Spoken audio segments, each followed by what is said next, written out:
Hey guys, here is day number 5 of Good News, Great Joy, All People.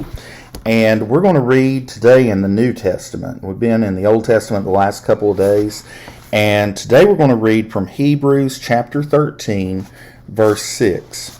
So we can confidently say, "The Lord is my helper. I will not fear. What can man do to me?" So I want you to imagine for a minute that you have everything you have ever wanted, everything that you could possibly ever want. You have every bit of that.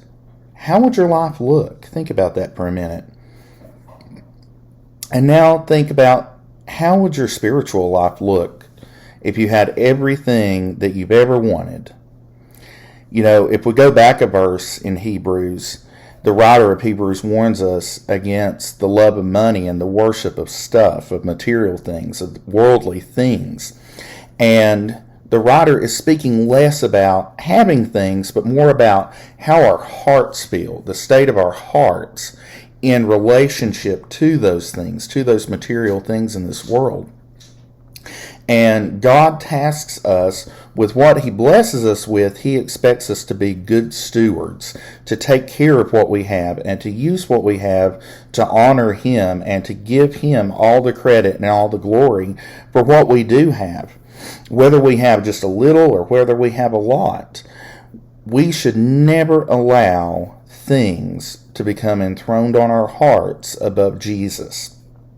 So, you might think, we've been talking a lot about fear, you might think about, what's the love of money and love of things have to do with fear. But when you think about this, on the surface, it doesn't seem like Hebrews 13:5 and Hebrews 13:6 go together. But when we dig deeper, when we think deeper about this, our contentment, our satisfaction in this life should never come from worldly things or material things, because those things will never last. We can never have enough to make us be fulfilled 100% or totally or completely. We should find our ultimate contentment in Jesus. Think about now, let's flip things around. What if you were to lose everything you have? All of us would experience fear in that moment. That's just natural. And it's easy for us to find comfort, to find safety in what we own, but true security comes from God, who holds everything together. If you were to lose everything tomorrow, God would still be with you. The one thing you would not lose, that you would never lose, is a God who will never leave you nor forsake you, and a God who loves you. He is the helper who is the ultimate source of comfort in this life. Fear can be tricky. It can manifest itself in so many different ways.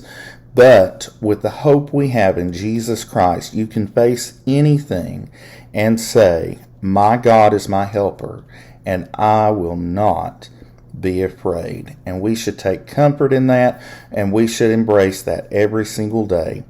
My God is my helper, and I will not fear.